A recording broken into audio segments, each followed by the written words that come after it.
Assalamu alaikum. We had some difficulties here with the internet connection. Sorry about that. My apologies. Hopefully it won't cut out on us again. Bidnillah. So Nawawi rahimahullah, he's speaking about women, and that with regards to the clothing of ihram, things are a bit different. Things are a bit different. He says, as far as a woman, then she is allowed to cover her entire body. She can cover her entire body, whether it's makhit or other than makhit, whatever type or form of clothing it may be, except for her face. She is not allowed to cover her face whilst she is in the ihram state. Anything that she puts on her face is unlawful in that time. As far as a woman covering her hands while wearing gloves, then the scholars differ on this. Some scholars hold the view that she can cover her hands with gloves in ihram. And others, they say that she cannot cover her hands with gloves whilst in the state of ihram. Obviously, covering your hands, it can be done without gloves, like putting it under your kimar, putting your hands in your pocket, right? And many people, they say niqab and gloves. Niqab and gloves are not obligatory. Covering the face and the hands is a different discussion. But the gloves and niqab is not the same as just covering them, right? We've mentioned this many times before.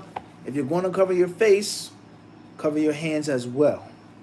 Moving forward, he says, and there are two views of Imam Shafi'i rahimahullah ta'ala with regards to a woman wearing gloves whilst in the state of ihram. Asahhuma tahrimuhu. He says, in the strongest view in Shafi'i's madhab is that a woman is not allowed to cover her hands with gloves while she is performing ihram, or while she's in the state of al-ihram. وَنَبَّهَ صلى الله عليه وسلم بِالْوَرْسِ وَالزَّعْفَرَانِ على ما في معناهما وهو الطيب فيحرم على الرجل والمرأة جميعا في الإحرام جميع أنواع الطيب والمراد ما يقصد به الطيب. He says here, and when the Messenger of Allah sallallahu alaihi wasallam spoke on wars and saffron, then obviously he was giving an example of anything which is of a aroma, a smell, perfume. You get how the categories are broken down. The Prophet sallallahu alaihi wasallam said one word, two examples, and included and encompassed all other things: body coverings, head coverings, feet coverings, and perfume and aroma. You got this? This is all from the prophetic eloquence. Now, and he says here in the scholars of Islam, they say that it is unlawful for men and women both to wear any type of perfume in the state of ihram. You cannot go after something that has that aroma, that which is actual perfume. وَأَمَّا الْفَوَاكِهُ كَالْأُطْرُجِ وَالتُّفَّاحِ وَأَزْهَارُ الْبَرَارِ كَالشِّيحِ والقيصوم ونحوهما فليس بحرام لأنه لا يقصد للطيب. As far as fruits, look at the interesting fiqh here. Fruits such as citrus fruits, grapefruits, oranges, lemons, limes, clementine, all right, something that's with a peeling and a rind, you sprinkle it, right? You squeeze your lemon slice or your lime slice. He says apples, different types of flowers, right?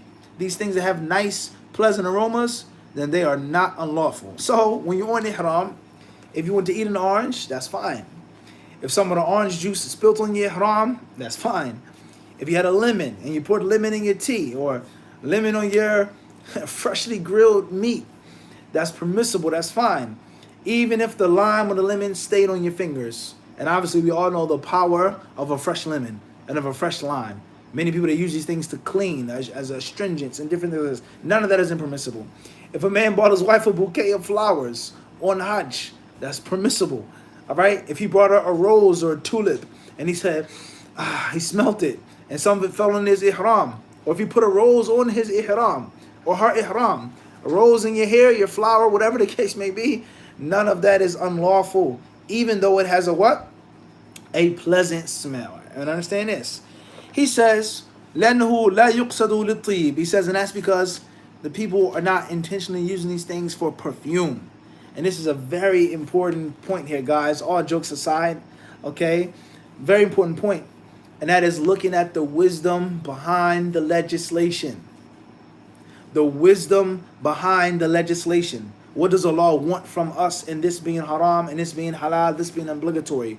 To punish ourselves, the shell, the crust, the this, or the actual thing? What is wrong with a drink? It's made from this thing or it causes intoxication. The hikmah of the legislation, guys, that is the name of the game. Things that smell good are not perfume. It's different. And we understand this. There's a difference here. من فوق قال العلماء والحكمة في تحريم اللباس المذكور على المحرم ولباسه الإزار والرداء أن يبعد عن الترفه ويتصف بصفة الخاشع الذليل وليتذكر أنه محرم في كل وقت فيكون أقرب إلى كثرة أذكاره وأبلغ في مراقبته وصيانته لعبادته وامتناعه من ارتكاب المحظورات وليتذكر به الموت ولباس الأكفان ويتذكر البعث يوم القيامة والناس حفاة عراة مهطعين إلى الداعي والحكمة في تحريم الطيب والنساء أن يبعد عن الترفه وزينة الدنيا وملاذها ويجتمع همه لمقاصد الآخرة. As far as what's the wisdom behind these things being unlawful, why can't a muhrim wear these things and have on perfume and cover his head and so on and so on and so forth? Why should a muhrim wear the izar and the rida, the lower and top piece? What's the purpose behind that? He says it's for a person to be free and to be far from luxury and comfort, to stay away from one's fineries and to get out of being pampered and to get out of being soft and luxurious and posh, to get out of this. He says, and for a person to think and to be reminded of the reality that he is a pilgrim all of the time. And inshallah ta'ala, he'll be able to make more adhkar, to mention Allah more, to worship Allah greater, to be closer and more connected and attached to Allah the Mighty and the Most High, and to be mindful that Allah watches him, and to protect his worship, and to stay away from doing things which are actually haram. Avoiding the permissible things to stay away from the impermissible things, just like fasting. You don't eat, you don't drink, you don't have intercourse with your wife or your husband, to keep you away from doing the things which are actually haram in the other times. Once more, the wisdom of the sharia, the wisdom of the sunnah. It's not just a game or a joke. It's not just something which is just all the time, it's just purely dogmatic. It's hikmah behind these things, behind these rulings.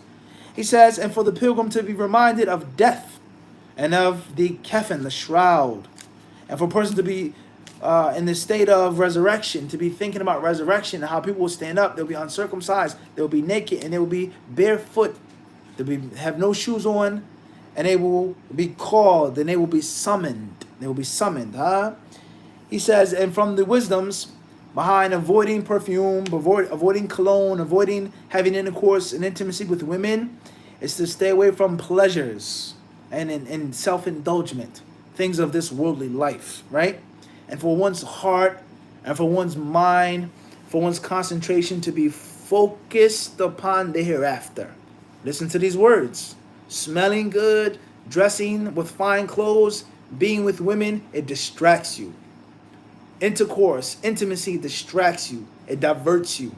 Think about this, guys. So when it comes to seeking knowledge, how can you seek knowledge full time and you're worried about getting married full time? It's just it's a fight of interest now. All right? The concept of your desires that are permissible. If you fulfill them in a permissible way, it can distract you from your calling, if you even have a calling. So be mindful of these words. Nawawi rahimahullah ta'ala, he then says here, وقوله صلى الله عليه وسلم إلا أحد لا يجد النعلين فليلبس الخفين وليقطعهما أسفل من الكعبين. وذكر مسلم بعد هذا من رواية ابن عباس وجابر من لم يجد نعلين فليلبس خفين ولم يذكر قطعهما.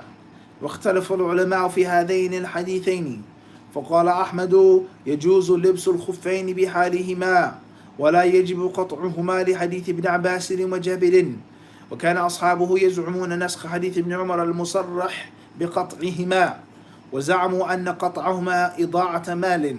وقال مالك وأبو حنيفة والشافعي وجماهير العلماء لا يجوز لبسهما إلا بعد قطعهما أسفل من الكعبين لحديث ابن عمر. قالوا وحديث ابن عباس وجابر مطلقان فيجب حملهما على المقطوعين لحديث ابن عمر فإن المطلق يحمل على المقيد والزيادة من الثقة مقبولة. وقولهم إنه إضاعة مال ليس بصحيح لأن الإضاعة إنما تكون فيما نهي عنه وأما ما ورد الشرع به فليس بإضاعة بل حق يجب الإذعان له والله أعلم. Then the Nawawi rahimahullah, he speaks on the part of the hadith that talks about wearing sandals versus wearing leather socks. Those who do not have sandals should wear leather socks. One hadith says, وَلْيَقْطَعْهُمَا أَسْفَلَ مِنَ الْكَعْبَيْنِ. Let him cut his hoofs, in which the hoofs become like sandals. In other words, under the ball of the ankle, under the ankle bone. Another narration say, wear the hoofs. وَمَنْ لَمْ يَجِدْ النَّعْلَيْنِ فَلْيَلْبَسْ الْخُفَّيْنِ. Wear the hoofs, wear the leather socks. And it doesn't say anything about cutting the leather socks, trimming them. So the scholars, they differ on the discrepancy with regards to these two reports, these hadiths. So Imam Muslim, rahimahullah, after the version of Abdullah ibn Umar, the one that we read, he mentioned the narration of Ibn Abbas and Jabir that does not specify and does not instruct one to cut them under his ankles, beneath the ball of your ankle. He says, and that's why the scholars, they differ. So Imam Ahmad, rahimahullah, he held the view as that a person can wear the leather socks and he does not have to cut them. He can wear them and the leather socks can be high, above his ankle bone, his ankle, the ball of his ankle, his shin, his shank, etc. It doesn't have to be cut low. It doesn't have to be cut low. And pay attention, when we talk about khuffain, the khufs in the time of the Prophet ﷺ and Sahaba, it doesn't always mean that they are the same length as the khufs that we find in our Islamic stores today. They could have been longer and it could have been higher. They could have been longer and it could have been higher. He says, Imam Ahmad said that they do not have to be cut based off of the narration of Ibn Abbas and Jabir, right? And he says, and some of these students of Imam Ahmad, some of his disciples, they claimed that the hadith of Ibn Umar, okay, was abrogated by the hadith of Jabir and Ibn Abbas, in which the Prophet ﷺ did not mention to cut them. So they say it's naskh, it's abrogated. Originally it had to be cut, and then later on it was okay, and it doesn't have to, or they don't have to be cut. Moving forward, he says here, and they also said that cutting the kufs is a waste of money, destroying of property, and obviously that's prohibited in Islam. As far as Imam Malik, as far as Abu Hanifa, Shafi'i, and the overwhelming majority of the scholars, then they held the view is that one cannot wear the leather socks unless they are cut low. The leather socks must be trimmed until they become like sandals, and they cannot be worn high. طيب. And this goes to show us, like hundreds and thousands of other examples, is that there are different scholars who take different views, even if they go against the majority. And it's unfair, and it is against the trust of knowledge to point out and to corner out one scholar and to abuse one scholar and accuse one scholar of shudud and not do it to the other scholars. How many issues here? In which is just Imam Ahmad and the other scholars.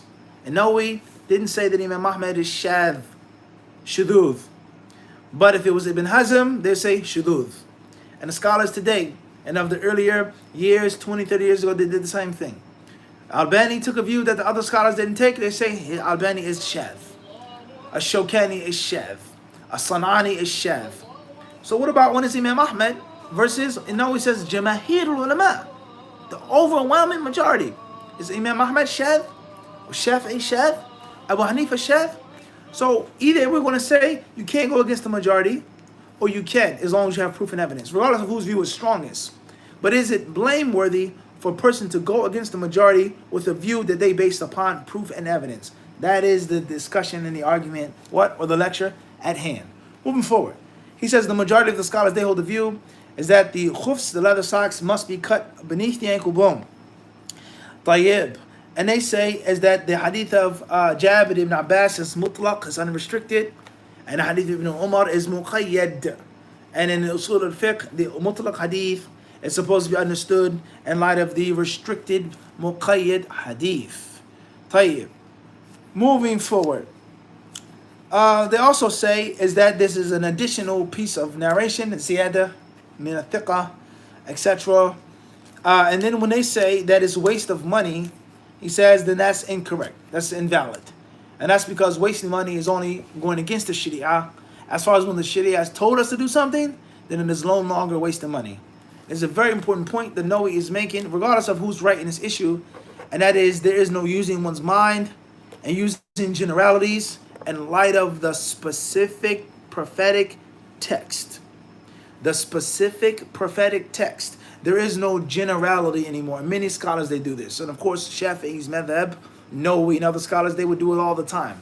They would mention a ra'i, some type of view, some type of precautionary view, in light of a specific hadith, which the Prophet ﷺ allowed it, said it's okay, so on and so forth. So we can't do that. There is no using your mind. Oh, if we allow women to do this, then such and such. If we allow men to say this and such, the hadith clearly states it's permissible. Khalas.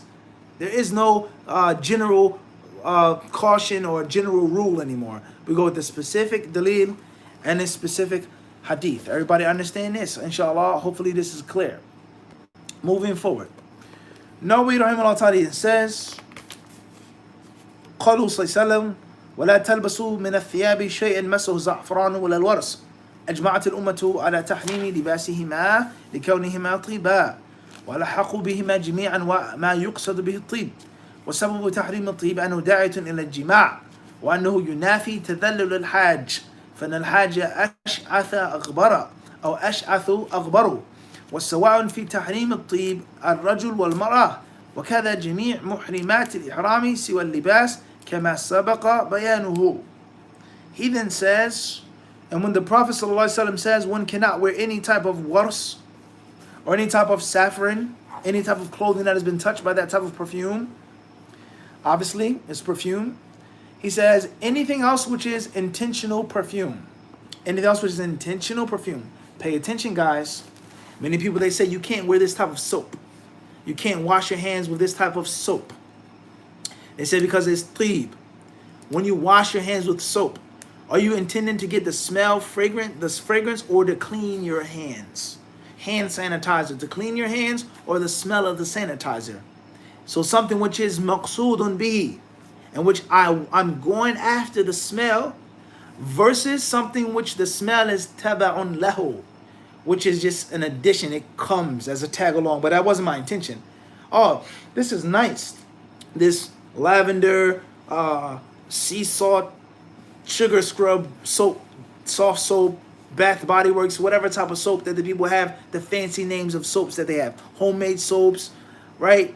You go into Whole Foods, they have this type of soap, this type of patchouli, hippie soap, blah, blah, blah, blah, blah. And which a person is intentionally buying it because it's so aromatic. It smells so good. Versus, I want the soap is in the bathroom and it has some smell on it. There's a difference. And how long does the soap linger on the hands? There's a difference. Everyone understand here? So this is an extremely important point with regards to the modern day fiqh issues. And in my time in Saudi Arabia, on the way to Umrah, you go into the bathroom and there are people who are writing a magic marker on the walls, don't wash your hands with soap, because the soap is tib and is from the mahdurat of al-ihram. Tayyib. He says, and the scholars, they say the reason behind soap being the perfume being impermissible is that it caused to intercourse. Allahu Akbar. The smell goods have an effect. We live in a time today in which you can find, it's not strange to find a mufti or an alim, a scholar, a doctor, a supposed intellectual academic who says, there's nothing wrong with wearing perfume for women. Men can dress like this. You can wear tight clothes. It's nothing wrong with wearing this. No one is perverted. No one is thinking about these things. That's all in your head. That's Wahhabism. Why can't women wear perfume? That you're a Wahhabi. She doesn't have to wear a potato sack around her. She can wear fitting clothes as long as her hair is covered up, as long as you have a pure heart. And Nawawi of the 7th century, how many years before Ibn Abdul Wahhab? What did Nawawi have to do with Ibn Taymiyyah and Bin Baz and the Saudi regime? saying that perfume calls to sex. داعية إلى الجماع. The fine smell, the perfume, it gets a person in the mindset and the mood of being intimate with the opposite sex. So that is why it cannot be worn. Everybody understand this? طيب. Just think about that now, huh? Think about perfume. What's the first thing you think about when you smell perfume? Huh? You go into Bath and Body Works. What's the first thing you think about? Or what's associated in your mind? Who do they have working at Bath and Body Works? Who's behind the counter? Who's helping you? Huh? It's not an accident. He says, and that wearing perfume, it goes against the humility of the pilgrim. The pilgrim is supposed to be rugged and scruffy and rough. He's not supposed to be perfumed. He's not supposed to be in a fine, pampered state. Huh? His hair is supposed to be uncombed. He's supposed to be dusty and disheveled, right? And he says, and wearing perfume in the state of ihram is unlawful for both sexes. Obviously, it's a time in which it's permissible for men to wear perfume outside of the house. And it's a time for a woman in which she can wear perfume inside or outside of the house, depending on the situation, right? Okay? And obviously, it's a long discussion with regards to a man wearing perfume and a woman wearing perfume. طيب? People would say, well, why does a man get to wear perfume outside of the house? He can put on cologne. And obviously, I can't wear perfume. And doesn't it state, didn't you just read that it calls to sex? And a man walks by and a woman says, he smells good. All right? Allah knows best. How many times I've been on an elevator or going somewhere and a non-Muslim lady says, that smells good. What are you wearing? Or who's smelling so good? It's a reality. But we don't make the rules up. We have general wisdoms and then we have specific rulings. We don't make the rules up, but we follow those rules. And the truth is the truth. If perfume and cologne is attractive to the opposite sex, that's what it is. And if the Prophet has allowed men to wear it, then that's what it is. With exceptions to the clothes. So women can't trim their fingernails like men can trim their fingernails. Women are not allowed to trim their hair. Women are not allowed to trim their hair. Men are not allowed to do this, etc., etc., except for the clothing. The clothing, women are totally allowed. وَمُحَرَّمَاتِ الْإِحْرَامِ سَبْعَةٌ اللِّبَاسُ بِتَفْصِيلِهِ السَّابِقِ وَالطِّيبِ وَزَارَةِ الشَّعْرِ طيب. He says, وَالظُّفَرْ وَدُهْنَ الرَّأْسِ وَاللِّحْيَةِ وعقد النكاح والجماع وسائر الاستمتاع حتى الاستمناء والسابع إتلاف الصيد والله أعلم. Then Nawawi rahimahullah ta'ala, he says, so therefore the unlawful things in the state of ihram are seven. Seven violations of ihram. Number one, clothing, like we previously explained in detail. Number two, perfume. Number three, removal of any hair. Removal of any hair. Eyebrows, eyelashes, mustache, goatee, neck, ears, nose, any hair is impermissible to be removed. Nails, fingernails, toenails. Duhn al-Rats, and putting oil or cream or grease on your hair, obviously, which has a smell as well. And the beard. He says, marital contracts cannot be made, they cannot be done. You can't get married, you can't marry off anyone else in the state of ihram. And jima', he says, sexual intercourse. And all other types of intimacy and pleasure, even masturbation. It's haram for a person to masturbate in the state of ihram. And this goes to show us once again, is that the scholars of the past, they were aware of the different ins and outs. And no one can come along and say, people were only aware of this, and they were only aware of that, and they didn't know about this, and they didn't know. That's not true. That's not true. All right? Moving forward. He says, and the seventh and final is hunting. Itlaful sayd, killing game. And Allah subhanahu wa ta'ala surely knows best. I want to stop here tonight. We've taken a lot of information. Hopefully you guys will make review. Go over the tape, inshallah. Review the tape, review the hadiths, and reflect on when you made hajj, or reflect on your upcoming hajj or umrah by the permission of Allah subhanahu wa ta'ala. Jazakumullah khairan. Don't forget about this Thursday at 9:30 p.m. for our detailed discussion and argument concerning interracial marriages in light of the Quran and Hadith, and our exclusive and private Q&A marathon on Saturday at 2:30 p.m. Eastern Time. Wa jazakumullahu khairan. Assalamu alaikum wa rahmatullah.